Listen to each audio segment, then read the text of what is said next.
Boa noite, irmãos. Por gentileza, irmãos, pode esperar mais um pouquinho de pé? Eu não disse nada.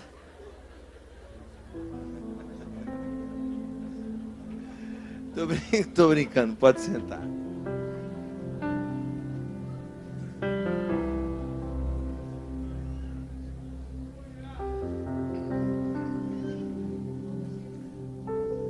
Humildemente eu quero cumprimentar todos nessa noite, expor o meu desejo e o propósito do meu coração de ser um canal de bênção para a sua vida aqui. Afinal de contas, não existe nenhuma outra motivação no meu espírito, porque foi para isso que eu nasci.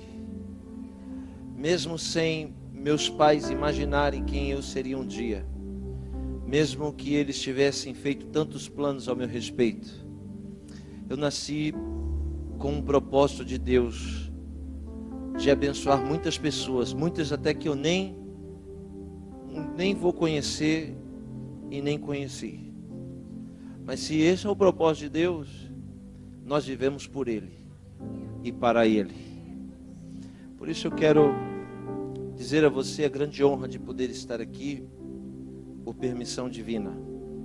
Falo isso de coração, verdade. Não é discurso político, nem mascarado não. É convicção, é verdade. Por isso, eu desejo muito que Deus te abençoe nessa noite poderosamente. Quem veio perder tempo aqui, diga amém. Quem veio ouvir a palavra de Deus, diga glória a Deus. Por gentileza, um texto clássico, muito conhecido. O Evangelho de João. O Evangelho de João é diferente de todos os outros evangelhos. Os 3 evangelhos que o antecedem são chamados de sinopse. Sinopse é uma palavra grega que quer dizer comparado ou comparativo. Isso quer dizer que Mateus, Marcos, Lucas falam exatamente a mesma coisa de forma diferente. Os 3 primeiros evangelistas, eles se preocupam muito em mostrar um Jesus que realiza milagres, um Jesus que realiza sinais. Eu costumo dizer que o Evangelho de João é o caule do tronco filosófico da fé cristã. O Evangelho de João não narra tantos milagres assim. Ele narra apenas 7 milagres. Mas o Evangelho de João me faz sentir a respiração ofegante de Jesus pela proximidade das palavras com que João escreve e descreve nos seus textos. O Evangelho de João me faz tocar com precisão nas gotas de sangue que o mestre suou no Getsêmani. O Evangelho de João me faz imaginar com muita clareza o que aconteceu na última ceia, quais foram as últimas palavras que Jesus falou em suas mensagens aqui na terra. Por isso o Evangelho de João deve ser considerado a coroa de toda a Bíblia Sagrada, onde as pedras preciosas mais importantes estão cravejadas. O Evangelho de João é muito importante para a gente entender o que é Evangelho e o que é cristianismo. O Evangelho de João me faz conhecer um Jesus diferente dos outros evangelhos, não que não seja outro Jesus, mas a ótica do Evangelho de João é uma ótica que não me mostra um Jesus estereótipo, mas me mostra um Jesus por dentro. Eu gostaria de, junto com os irmãos, ler o capítulo 3 do Evangelho de João.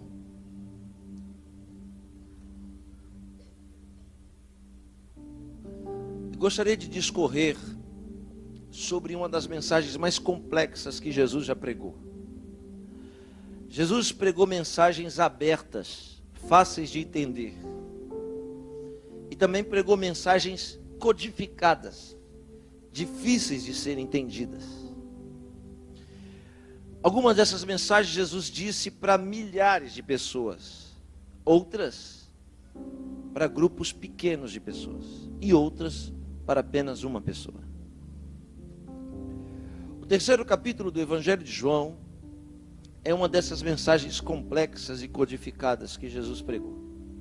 Eu gostaria de, junto com você, ler o versículo de número 8 apenas. João, capítulo 3, versículo 8. Você encontrou? Diga amém.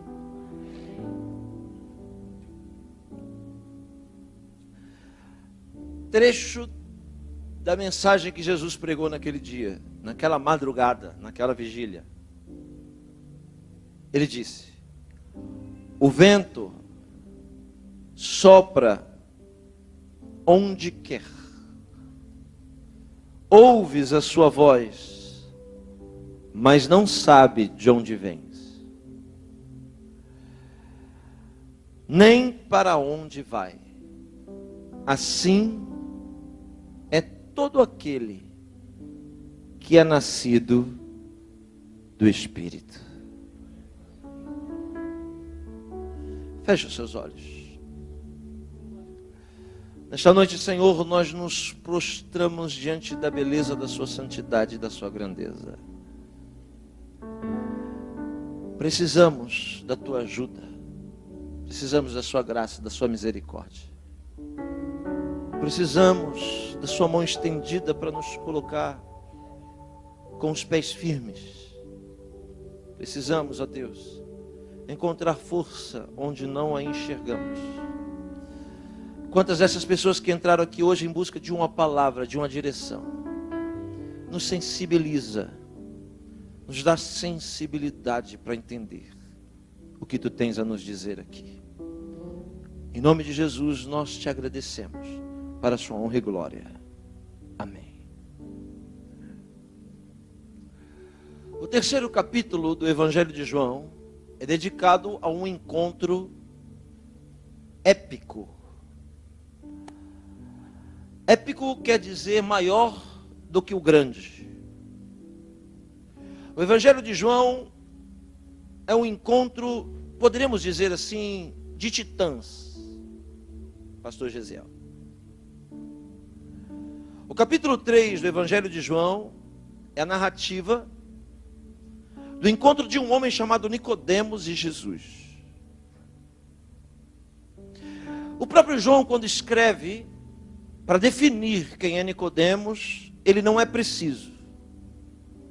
No verso 1 do capítulo 3, o autor João chama Nicodemos de um dos principais. Ele não é preciso. Talvez porque não sabia direito quem era Nicodemos. Porém, a descrição precisa de quem é Nicodemos vai vir da boca de Jesus. Quando Jesus, de forma codificada, fala algo muito misterioso ao intelecto humano sobre o nascimento, o novo nascimento, na água e no Espírito. Então, aquele grande sábio Nicodemos dá uma resposta ou faz uma pergunta cretina: como pode eu, sendo velho, entrar de novo no ventre da minha mãe? É uma pergunta de quem não entendeu uma afirmação. João chama Nicodemos de um dos principais, mas agora nós vamos saber de fato quem é Nicodemos. Quando Jesus diz: como pode, sendo tu príncipe em Israel, não entende as coisas que fala? Então isso quer dizer que Nicodemos não era um dos principais, mas era príncipe de Israel. Príncipe de Israel não se trata de um líder político. Não estou falando do herdeiro da coroa britânica. Não estou falando de um herdeiro de um reino político chamado Israel.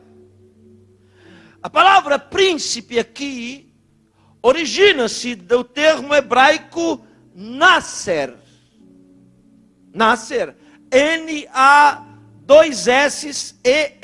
Nasser. E esse tipo de príncipe não é um herdeiro de uma monarquia, mas é a autoridade máxima do Supremo Tribunal de Justiça daquele país.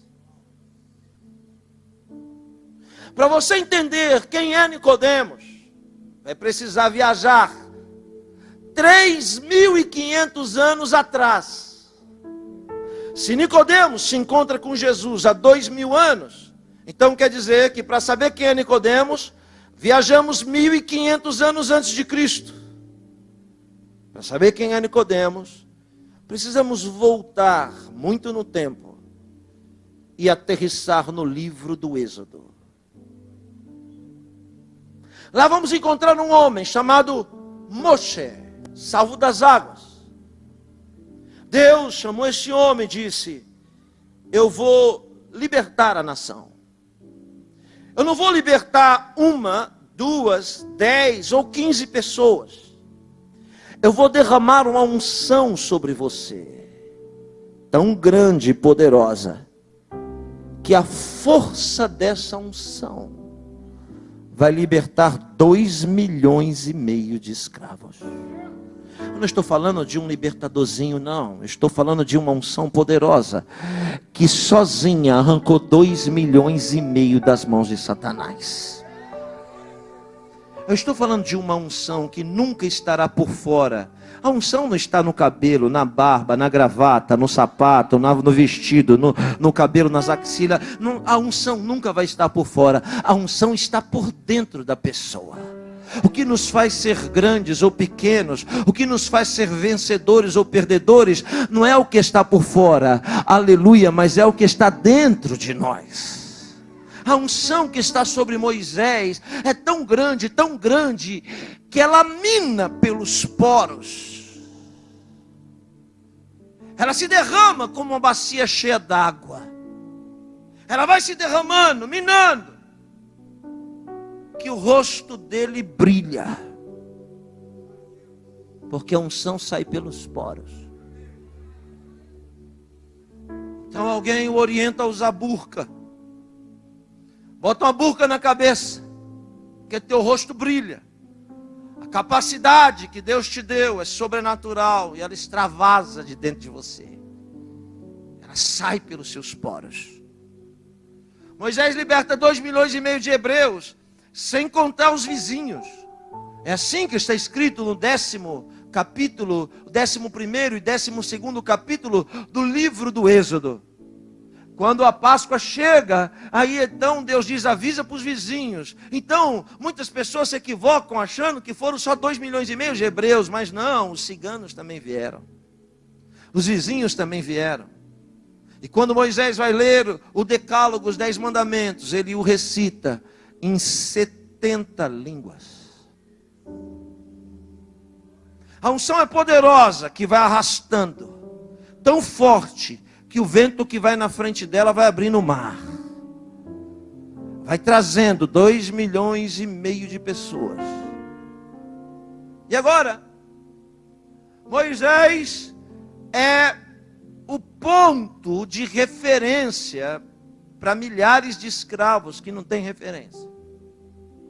Ou seja, a casa de Moisés virou ponto de peregrinação no deserto, de modo que todos os problemas daquela nação era ele que julgava.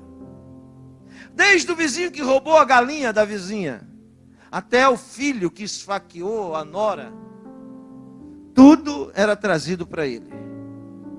Mas mesmo com tamanha unção, Moisés era de carne e osso. E tem uma hora que ninguém aguenta. Moisés não era o super-homem, nem a Mulher Maravilha. Chegou uma hora, ele bateu na mesa e diz: Deus, eu não estou mais aguentando tanto problema na minha vida. Eu não tenho mais tempo para ir ao banheiro, não tenho mais tempo para comer, não tenho mais tempo para dormir. Quando eu penso em tirar uma pestana, alguém bate na porta e diz: Senhor Moisés, eu tenho um problema para o senhor resolver. Moisés era daqueles pastores que as pessoas não traziam para ele bênção, só trazia para ele problema.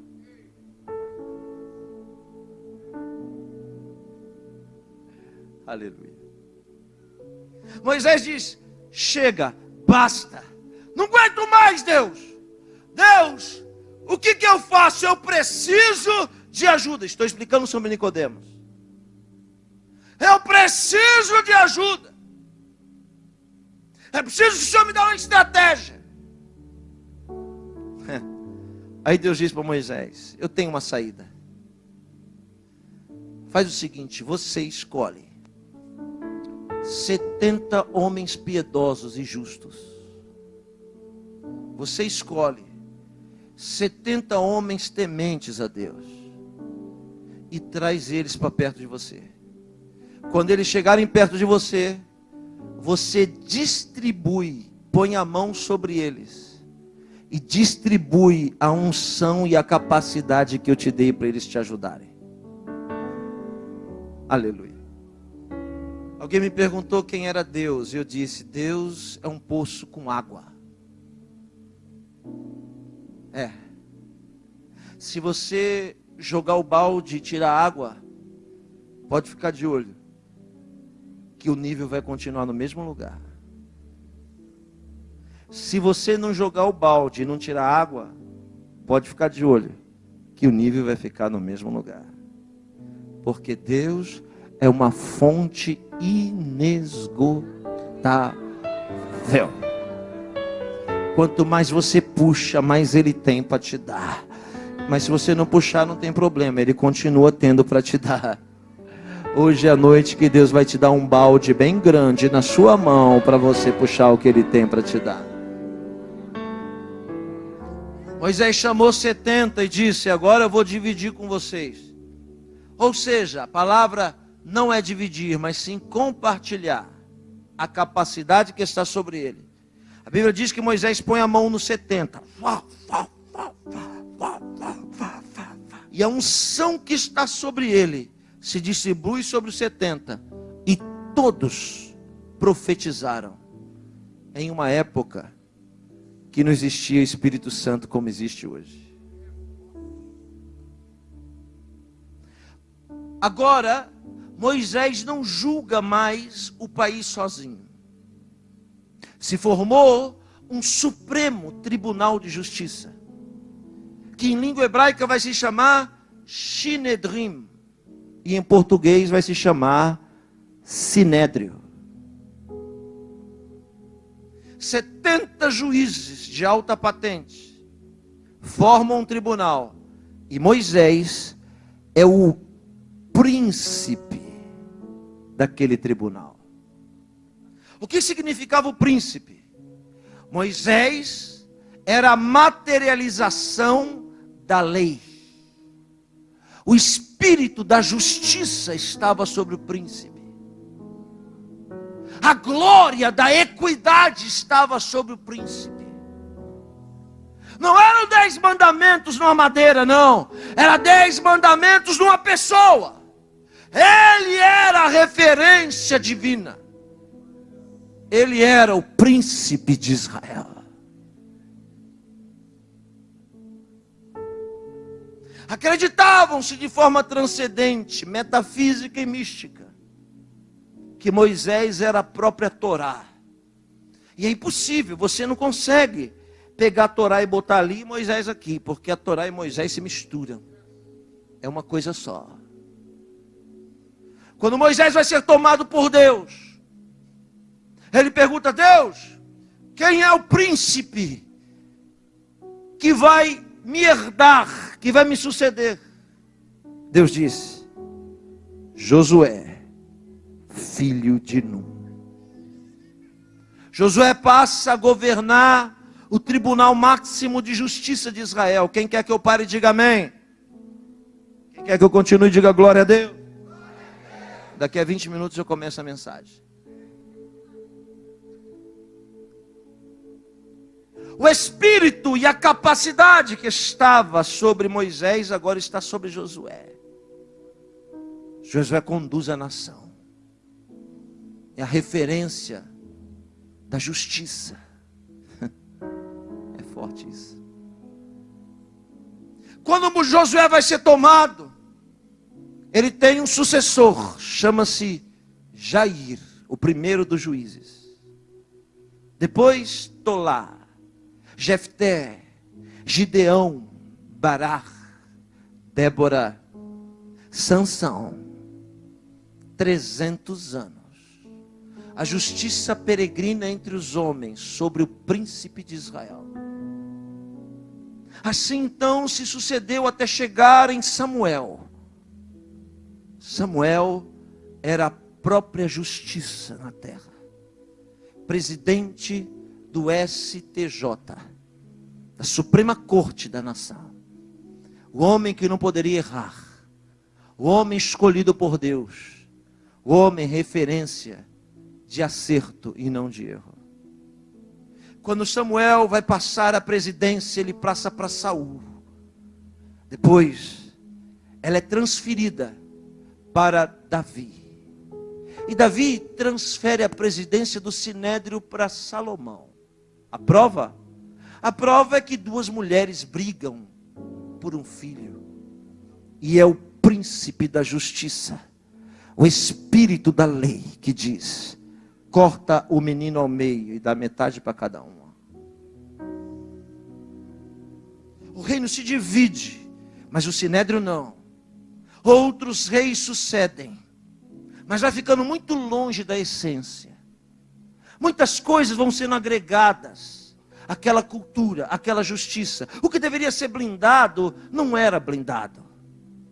Mas mesmo assim, há um esforço mútuo de Deus. O cativeiro chega, mas logo acaba. E então, Esdras, Neemias, Zacarias, Ageu, Malaquias.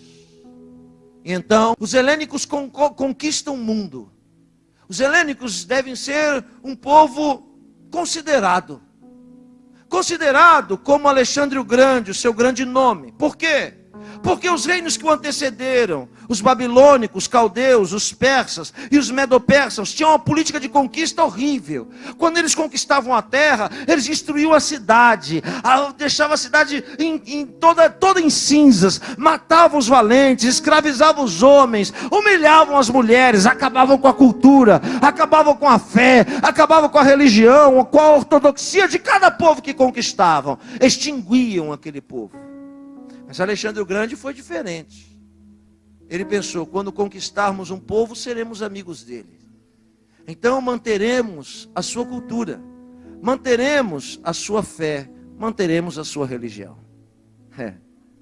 Os helênicos passam e o maior império do mundo se levanta. O romano. O romano que herdou a cultura política. O romano que herdou a forma de governar de Alexandre o Grande. Então Roma era um império que respeitava as culturas, as religiões, os costumes de cada povo conquistado. 1500 anos se passou desde a formação do primeiro príncipe Moisés. E agora, debaixo do potencial do Império Romano, Israel tem um príncipe. Chamava-se Nicodemos.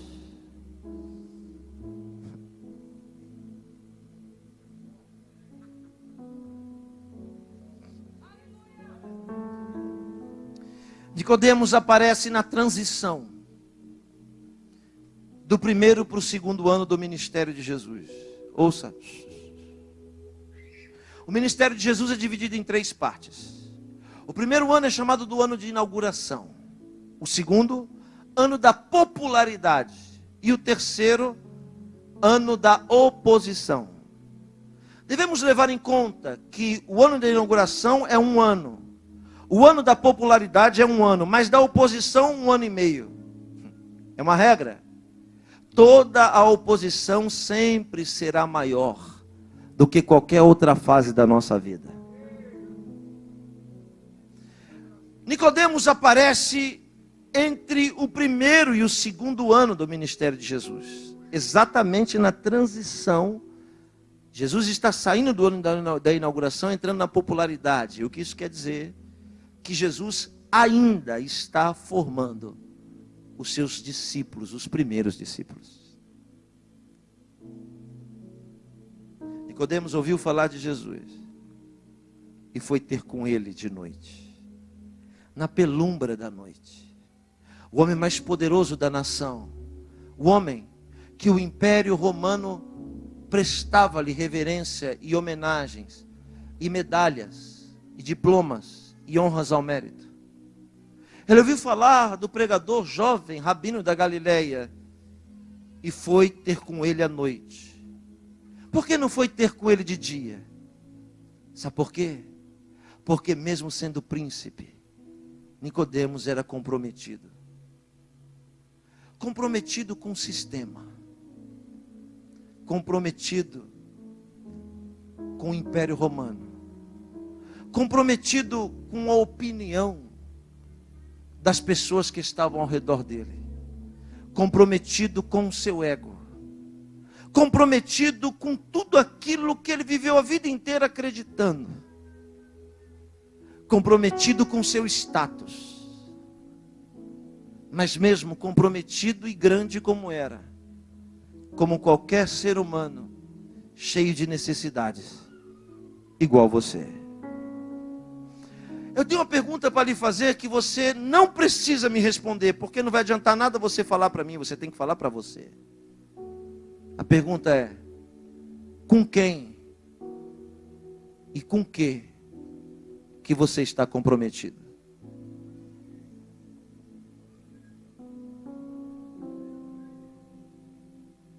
Nicodemos sabia que aquele sistema era uma máscara.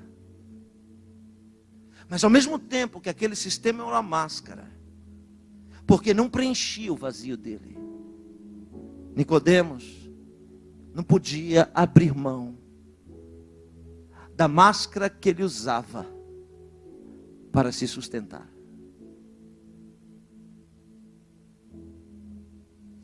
A maior mentira é quando você conta para você mesmo. A maior farsa é quando você mesmo se engana. Milhares de pessoas na televisão dão testemunho de que estou curada, mas ela sabe que ela não está. É verdade ou mentira? É verdade, mas ela sabe que é mentira.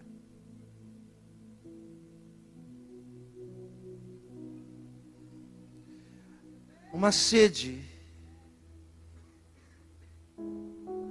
vai brotando da alma humana. Chega um momento que o sinédrio não vai preencher mais o buraco negro do nosso espírito.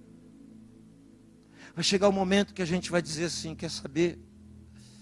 Não aguento mais viver algo que não é.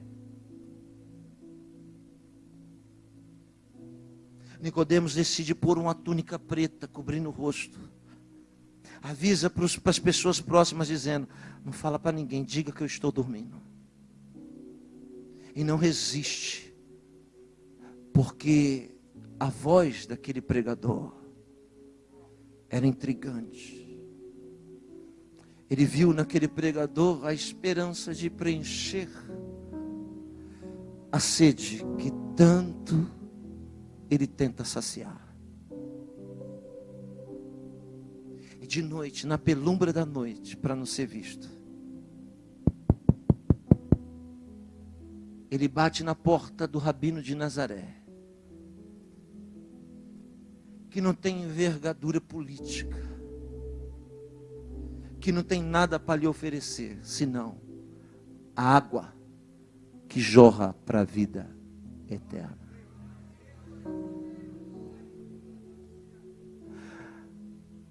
A Bíblia chama Nicodemos de piedoso, e de fato é isso que nós entendemos durante a nossa história inteira. Mas com certeza ele passou por cima de muitas pessoas para chegar onde ele chegou. Será que nós poderíamos só pensar um pouco? Porque alguém me perguntou: pastor, o que é amor? Eu disse: amor? Amor é respeitar o limite do próximo. Se ali é a cerca dele, não avance. Porque se você pular a cerca do próximo, você pode dizer que o ama, mas você não o respeita. E se você não o respeita, você não o ama. Nicodemos deveria ter passado por cima de muita gente para chegar onde chegou. Deveria ter pisado em muitos pescoços para chegar onde chegou. E então, o maior tribunal do mundo, chamado de consciência, está batendo nele todo dia, quando ele vai dormir. E aí, pastor Gesiel, ele não aguenta. Ele precisa desabafar com alguém, mas não pode ser membro do Sinédrio. Ele precisa conversar com alguém, mas ele não confia no Sinédrio. Nós somos pessoas que construímos muralhas para nos defender e nos esquecemos que as mesmas muralhas que construímos para nos defender são as mesmas que nos prendem.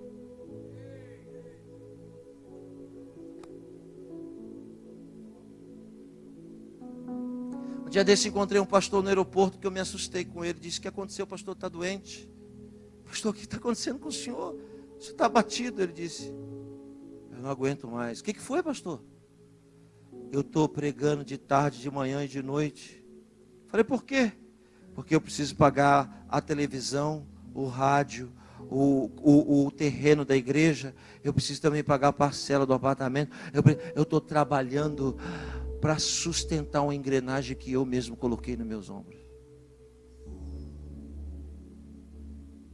Aí eu disse para mim mesmo: Jesus não me libertou para ser escravo.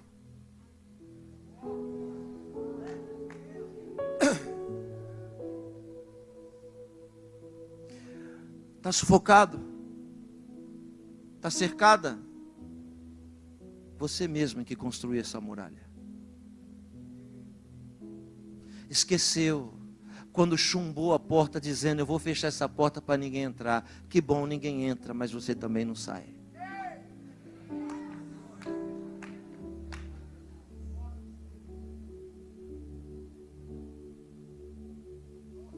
Nicodemos de noite se esconde, chega em Jesus e diz: preciso conversar com alguém, porque lá no Supremo ninguém me ouve. E outra, tem coisa que eu não preciso falar. E Jesus deve dizer: mas lá é que todos deviam te ouvir, não é? Afinal de contas, lá é a casa da justiça. Lá não pode existir traição. Lá não pode existir covardia. Eles não são seus irmãos, Nicodemos. E Nicodemos é igualzinho os irmãos de José, igualzinho Caim e Abel, igualzinho os irmãos. Eram eles que deveriam me defender, carpinteiro. Mas eu não confio neles. Jesus deve dizer: mas então você vive uma farsa. Preciso desabafar. Tu és mestre enviado da parte de Deus. As coisas que o Senhor fala e faz, não pode ser se Deus não estivesse contigo.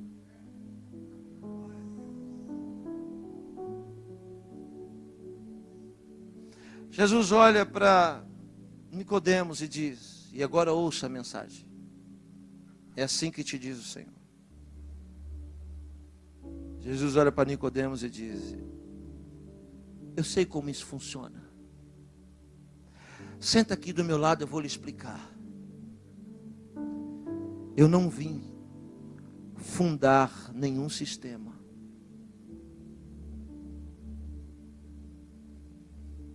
Eu não vim aqui lutar contra carne nem sangue. Eu tenho uma palavra para você, Nicodemos. Daqui a 1 ano e meio, a presidência do Sinédrio muda.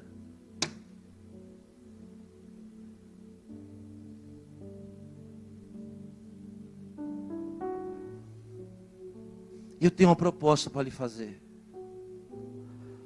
Abandona o Sinédrio hoje e me segue.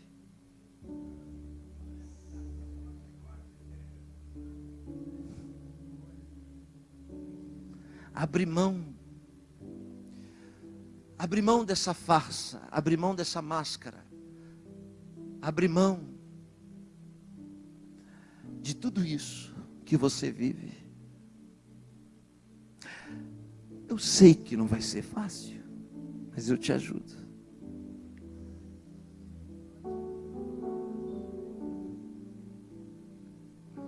Alguém me perguntou assim: pastor, como eu vou saber que o que Deus está me pedindo é de Deus? Eu disse: é fácil ou difícil? Ele disse: é muito difícil. Então eu disse: então é Deus.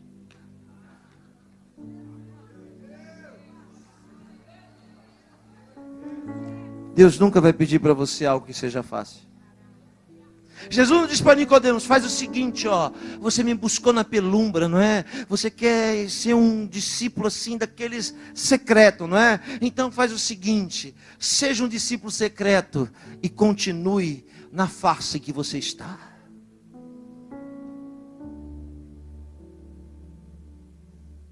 Jesus disse: não existem dois senhores ou dois caminhos.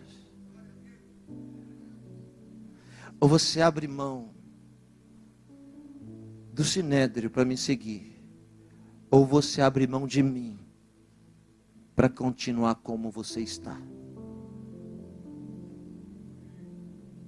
Sabe por que Jesus te trouxe hoje aqui? Porque hoje você vai precisar dar uma resposta para Ele.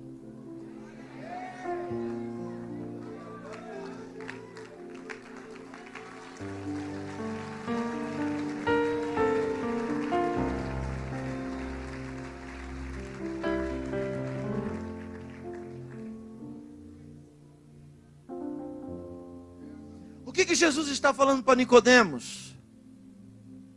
O vento sopra onde quer. Quem vai entender? Sopra o vento onde quer. Ninguém sabe por onde vais. Ouves a sua voz. Assim é todo aquele que é nascido do Espírito. Com letra maiúscula. A palavra Espírito é traduzido do hebraico ruach. Ruach quer dizer vento. O que Jesus está falando para Nicodemos? Vou traduzir. Nicodemos, parabéns pela sua grandeza, mas eu preciso lhe dizer, você é um escravo. Escravos não me seguem.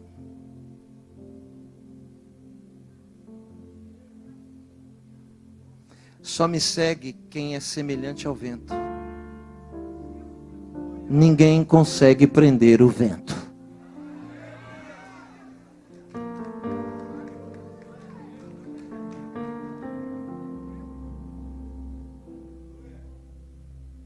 Não tem como você me seguir, Nicodemos, e ninguém, se continuar comprometido com aquilo que o prende.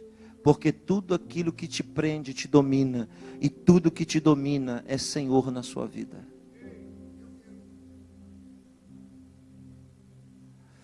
Abre mão, Nicodemos. E Nicodemos deve baixar a cabeça como algumas pessoas aqui nessa noite dizendo: pois é, até que no fundo eu quero,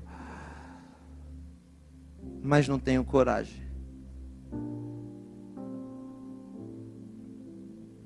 E Jesus deve dizer para ele o que diz para mim primeiro e para você segundo: ah, não tem coragem? Então não dá mesmo. Porque eu não chamo covardes para me seguir. O que eu quero lhe dizer é que tudo aquilo que te prende hoje dura pouco. Que a presidência do Sinédrio acaba amanhã. Enquanto você pegou todas as convicções e jogou na lata do lixo para continuar presidente do Sinédrio. Enquanto você pisou em vários pescoços para chegar na presidência do Sinédrio. Enquanto você falou, custe o que custar, mas vou chegar onde tem que chegar, para estar na presidência do Sinédrio. Para acreditar que o Espírito da Justiça habita em você, e você não é justo. Então você fala, eu sou a justiça, mas as suas atitudes não convêm com o que você fala. Eu te amo, irmão, você é uma bênção. É fácil falar que ama com palavras. O jogador de futebol me procurou esses dias na igreja e disse: pastor, o técnico não deixa mais eu pregar nas concentrações. Eu disse: quem disse que para pregar você tem que falar? Quem disse que para pregar você precisa de um microfone? Quem disse que para pregar você tem que cantar? Quem disse? A melhor mensagem é pregada de boca fechada, mas com postura e atitude conivente com aquilo que você fala. Quantos estão me entendendo? Pode abrir a boca e dar um grito de glória exaltando o nome de Jesus.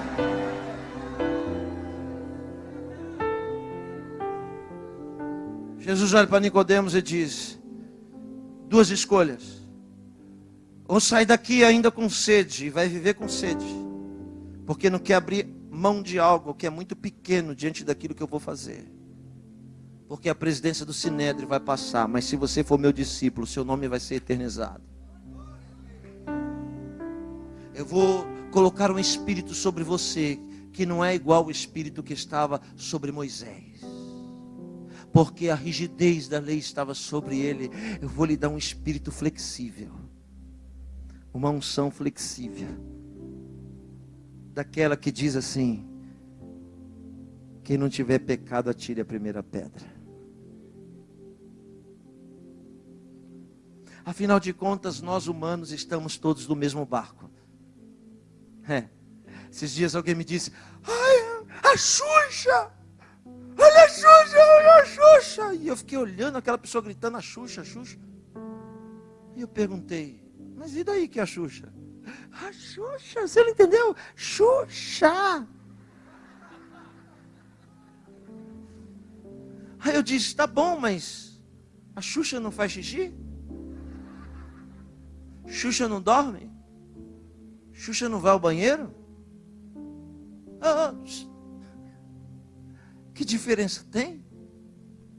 Se nós todos temos as mesmas fraquezas, dependências, necessidades e dificuldades, não tem nenhuma Mulher Maravilha, nenhum super-homem aqui. Ou seja, tudo aquilo que você condena que os outros estão fazendo hoje, você vai fazer amanhã. A lei de Moisés dizia: apedreja a mulher. Aí vem a flexibilidade e diz: tá bom, não vou revogar não, mas vamos ser justos de verdade. Atire a primeira pedra. O Evangelho faz nos colocar no lugar do acusado. Quando alguém acusar alguém para você, se coloque no lugar do acusado. Aí as pedras que você quer tacar no acusado, você não vai tacar em você mesmo quando for acusado. Aí você vai jogá-las para lá.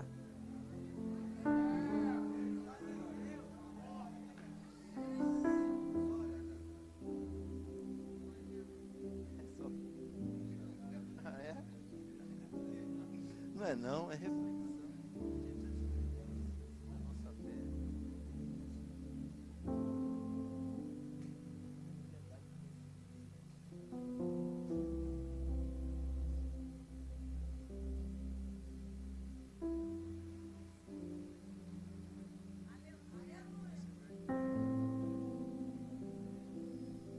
Nós que deveríamos ser a justiça de Deus. Imagine você. Nós, protestantes. Por que protestantes? Porque protestamos contra a postura papal da Idade Média. Protestantes. Condenamos quando a Inquisição queimava as pessoas vivas em praça pública. Nós condenamos a igreja que matou tantos queimados. E não demorou muito, estávamos nós queimando os nossos próprios irmãos na frente da tribuna, porque foram vistos de bermuda andando na rua, jogando bola na esquina ou assistindo televisão. Aleluia! E aí hoje a gente queimou um monte na frente, lá na Santa Ceia envergonhamos milhares. Jogamos no inferno lá fora, mas tem um detalhe, hein? Aleluia! Vai ter que dar conta de cada um que foi jogado fora. Vai ter que dar conta.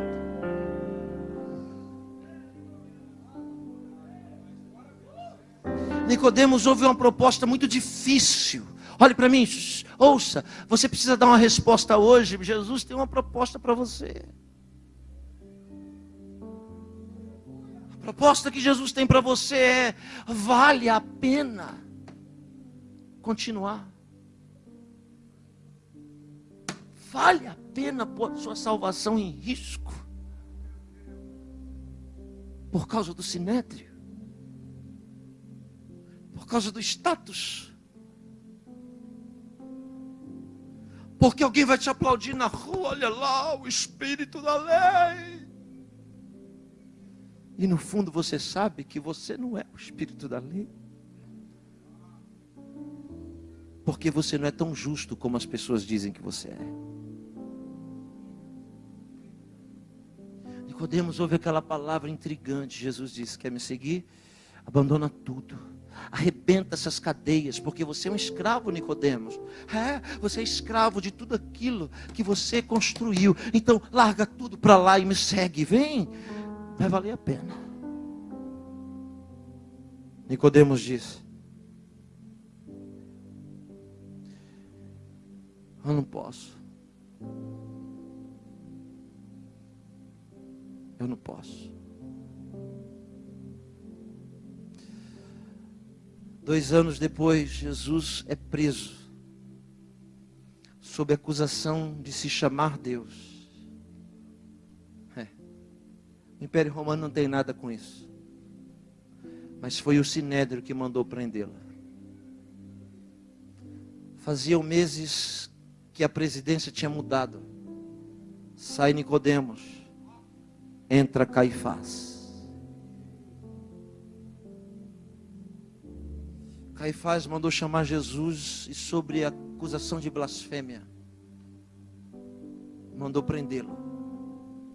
Jesus é levado até Pôncio Pilatos, prefeito de Jerusalém. Olhe para mim. Pôncio Pilatos nunca tinha visto Jesus pregar. Pôncio Pilatos não sabia o que era batismo no Espírito Santo, línguas estranhas, cânticos espirituais. Pôncio Pilatos não tinha credencial de membro, não usava gravata. Pôncio Pilatos era adorador de Júpiter, do deus dos mares, da mitologia romana Netuno. Era adorador de Vênus, do panteão greco-romano, pagão. Ou seja, Pôncio Pilatos não estava em Jerusalém porque respeitava o Deus de Jerusalém. Ele estava ali porque ele era um líder político. Trouxeram Jesus preso. Jesus preso, depois de ter falado tanto de liberdade. Trouxeram Jesus preso diante de Pilatos. E começaram a gritar lá, o Sinédrio gritando: crucifica-o! Crucifica-o! Pilatos não entende o que está acontecendo. Mas por que vocês querem que eu mate ele? Ele está dizendo que é o Filho de Deus. Ele está dizendo que é o nosso rei. E não temos outro rei senão César. Pilatos se aterroriza. Tira Jesus do esse homo e o leva para o átrio. Só os dois. Igual João capítulo 3.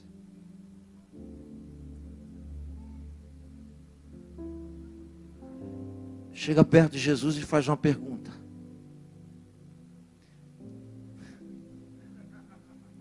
Tu és mestre enviado da parte de Deus, porque ninguém faz os sinais que tu fazes? Não. Ele pergunta a mesma coisa de forma diferente. Quem és tu? Jesus não fala, mas responde. Porque para responder ele não precisa falar. Fica calado. De repente uma cortina atrás abre. Uma mulher bota o pescoço e grita: Pôncio! Pôncio! Pôncio! Corre, vem aqui! Rápido! Vem aqui, Pôncio! Era a esposa de Pilatos, pagã, adoradora de demônios, gritando atrás: vem aqui rápido, Pôncio! Pilatos não sabe o que fazer. Ele está com medo de julgar errado. Por quê? Porque quem se julga ser a justiça está gritando: crucificam, crucificam. Aí então Pilatos entra na outra antessala. A mulher dele segura no seu pescoço e diz: não faça nenhum mal a este homem, porque ele é justo. Essa noite sonhei com ele a noite inteira. Eu tive grandes pesadelos com esse homem. Não toca nele, porque ele é um homem justo. E a voz gritava lá fora: crucifica-o! Crucifica-o! E Pilatos agora ouve duas vozes. E eu pergunto: que voz que a gente vai ouvir, hein? Porque aquele que se julga ser certo está gritando crucifica. E aquele que a gente diz que está errado está dizendo liberta, porque é justo.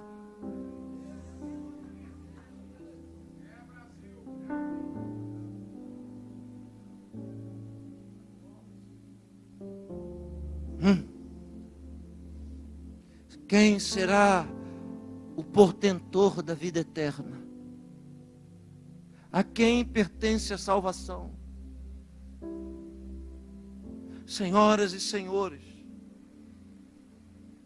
chegarão dias de controvérsia em nossa alma. Uma grande revolução está chegando, Brasil.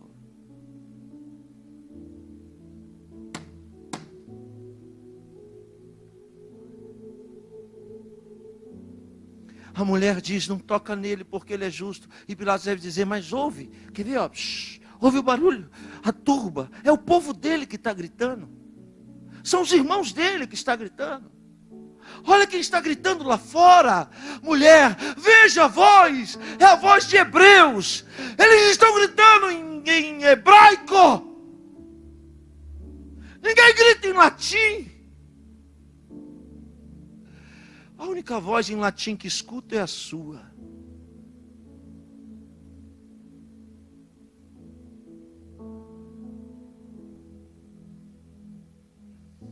Estou com muita vontade de falar algumas coisas, mas não é chegado o tempo.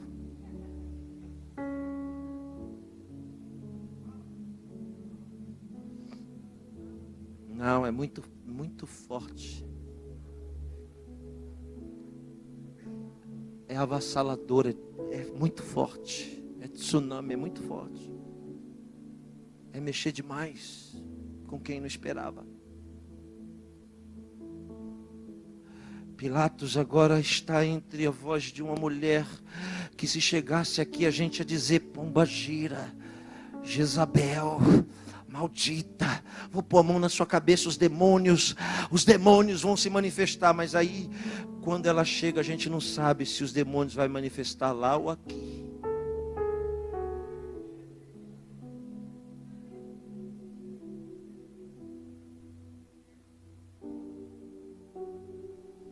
Volta de novo, pega no colarinho do homem e diz: você não sabe, eu tenho poder de te libertar. Oh, ouve o barulho das vozes que grita. Eu tenho poder de te libertar e de te soltar, ou de prender e te crucificar.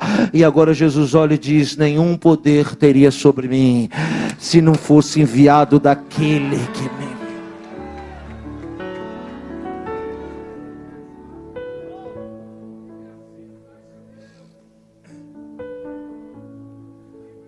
Nicodemos acompanhou tudo.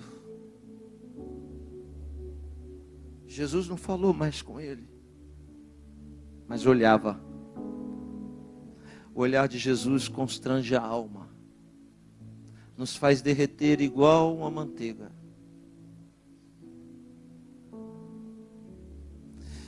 Nicodemos tinha negado Jesus a sós. Também Pedro, com uma diferença. Nicodemos não era discípulo, mas Pedro era. Nicodemos não teve chance de se redimir, Mas Pedro teve. O olhar forte do mestre constrangeu Pedro. Depois que o galo cantou. Eu sei que muitos de vocês não entendem o que falo. Eu sei que alguns de vocês vão dizer: não gostei. Eu esperava assim uma mensagem do anjo descendo com a bandeja, com a chave.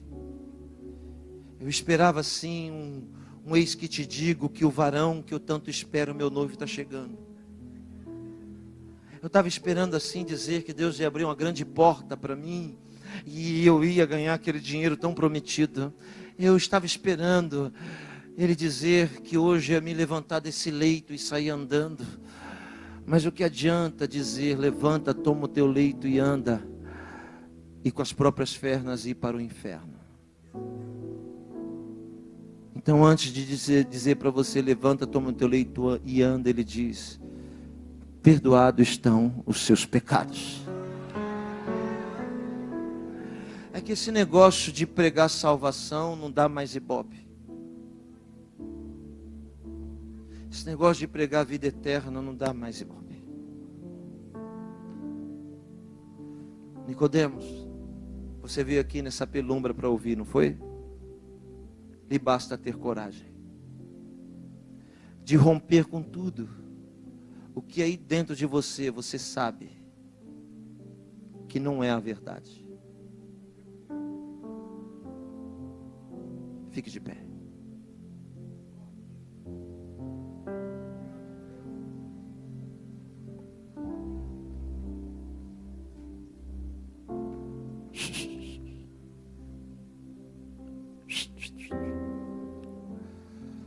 Aprendemos a vida inteira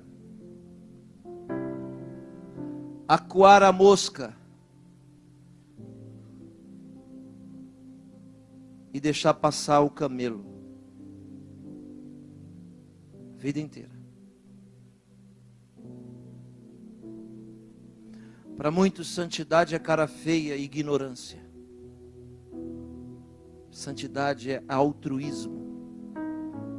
Talvez você nem saiba o que é altruísmo, né? Renúncia. Nicodemos, me segue, que você vai sentir a alegria da liberdade.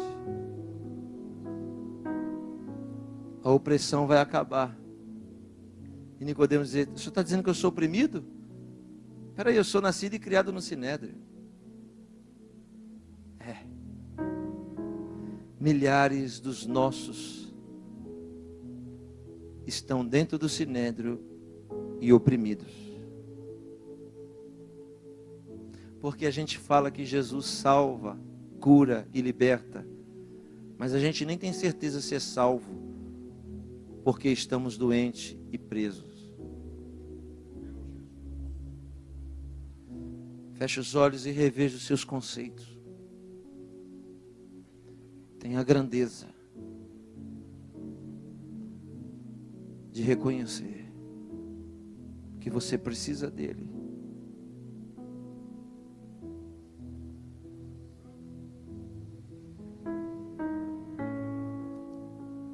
Eu gosto de ouvir o soldado romano chegando em João Batista, pastor Gesiel, na beira do Jordão, e dizendo: o que eu faço para entrar nesse céu que você prega? João Batista diz: quem tiver 2 túnicas, divida uma com quem não tem. Não é pecado ter 40 sapatos, não. Pecado é ter 40 sapatos e não der um para quem precisa.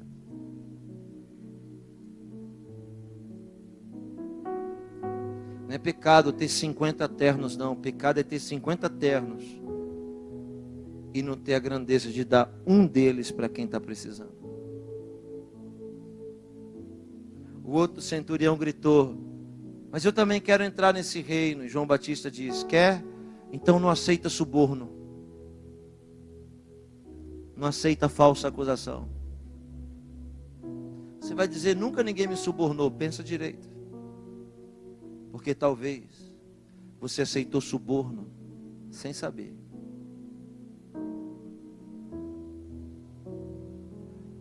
ou sabia, mas estava dando uma de que não sabia. Feche seus olhos. Não podemos sair dessa terra sem deixar marcado o nosso nome na história. Vai ser tolice, porque a gente vai morrer e amanhã vão estar fazendo festa em casa, porque já se esqueceram do luto. Alguém disse assim para mim uma vez: pastor, por que os judeus colocam nas tumbas pedras? Tão feio. Nós colocamos flores. Eu disse: pois é. As flores é o sinal do respeito, da reverência e do amor que você tem por quem morreu. O único problema é que amanhã elas estarão murchas, negras e podres.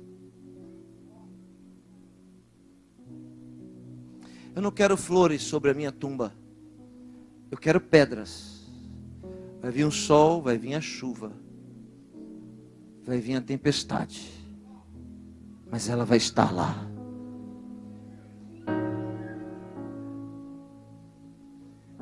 As flores cheiram bem, mas é só hoje, Nicodemos.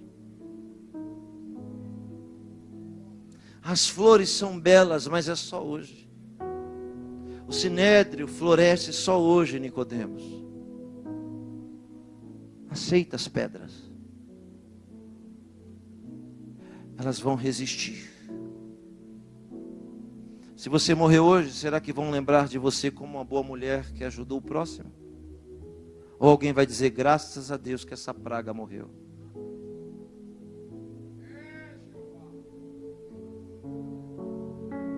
Não é para mim que você tem que falar, não. É para você. Será que é melhor ser membro do Sinédrio, gritar crucifica-o, ou alguém nos taxar de adorador de Vênus, mas dizer não toca porque é justo? É mais fácil encontrar a esposa de Pilatos no céu do que Caifás.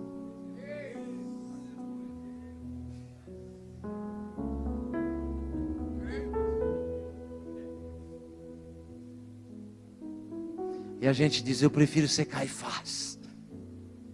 Porque Caifás fala em línguas, pula, sapateia, roda, mas não é salvo.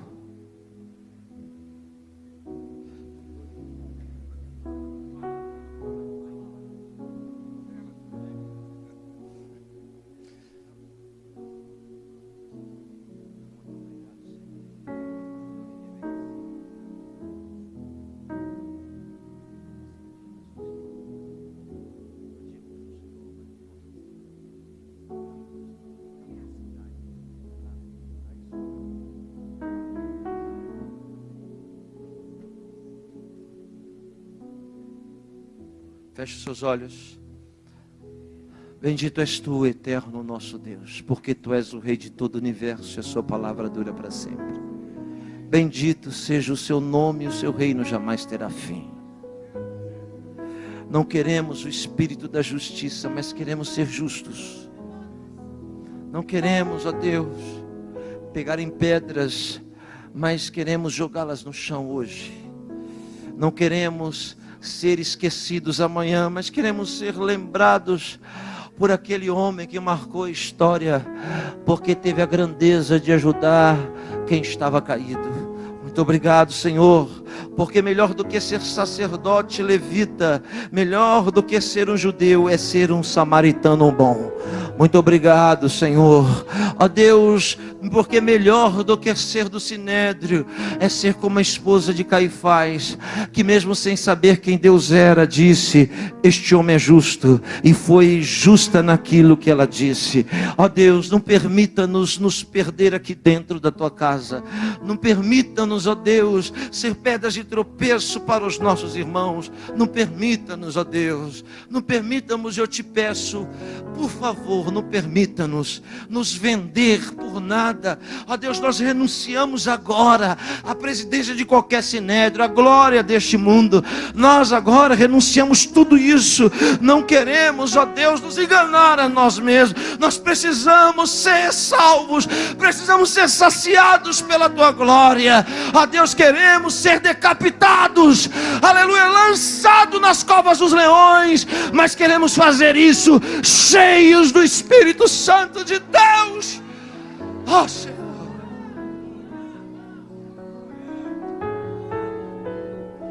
não nos deixe ser covardes, mas corajosos.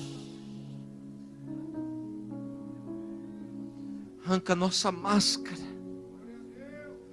arranca a capa pesada preta que nos esconde na penumbra da noite, para ninguém saber quem nós somos. Muito obrigado, Senhor, nesta noite. Muito obrigado, Senhor, nesta noite. Sopra o teu vento aqui nessa casa. Posso ouvir a sua voz doce. Eu posso ouvir. Eu posso ver o seu olhar sereno, olhando nos olhos daquele fariseu, dizendo: tira essa touca da cabeça. Aqui dentro você não precisa se esconder, porque eu sei quem você é, Nicodemos. Tira essa capa das costas. Olha aqui nos meus olhos, Nicodemos. Olha para mim, Nicodemos. O vento sopra, aleluia, e ninguém sabe para onde vem, nem para onde vai. Ele vai para onde quer, porque ele é livre, Nicodemos. Você não é um vento, mas se você me seguir, o Espírito da liberdade vai fazer de você um vento.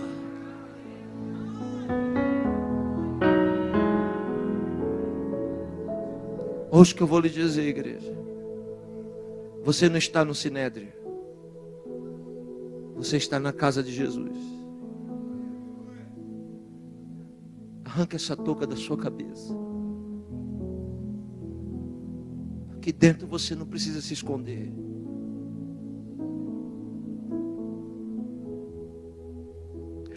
Tudo que você é vai ficar lá fora. Aqui dentro você tem que dizer: eu vim aqui porque eu estou com sede, porque eu não aguento mais a vida. Lá fora eu dou risada para todo mundo, mas estou chorando por dentro aqui. É porque eu tenho que rir lá fora, mas aqui dentro eu estou chorando. Sabe, lá fora eu digo uma coisa que não é o que eu sou por dentro. Jesus diz: eu sei. Aqui você não precisa, Nicodemos. Aqui você não precisa ser o presidente do sinédrio. Aqui você tem que ser você. Assuma a sua identidade, Nicodemos. Seja você. Porque lá fora eles te chamam de presidente do sinédrio, de príncipe. Mas aqui eu te chamo de Nicodemos, porque eu sei quem você é. Senhor, te agradecemos. Muito obrigado. Em nome de Jesus. Dá um abraço a quem está perto de você.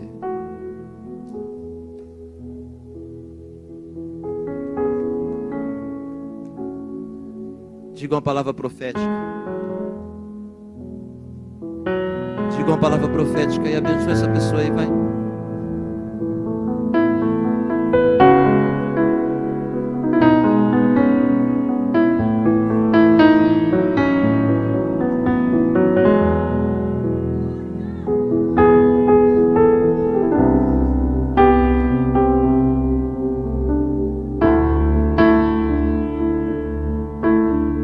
Se eu soubesse cantar, sabe o que eu ia cantar? Se eu soubesse cantar, eu ia cantar assim, ó. Ainda que eu falasse a língua dos homens e falasse a língua dos anjos, sem amor,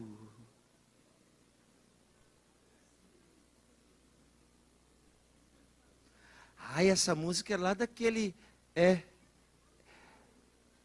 da mulher de Pôncio Pilatos, sim.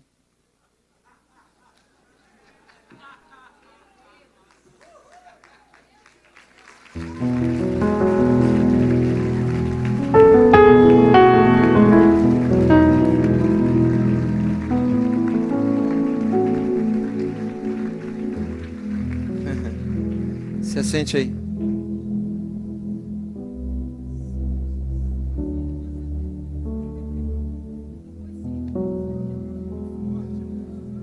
Os irmãos, me desculpe, tá? Mas eu preciso ser fiel àquilo que Ele me confiou. Vamos trazer nossas ofertas para o altar?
Uno, dos, tres, cuatro.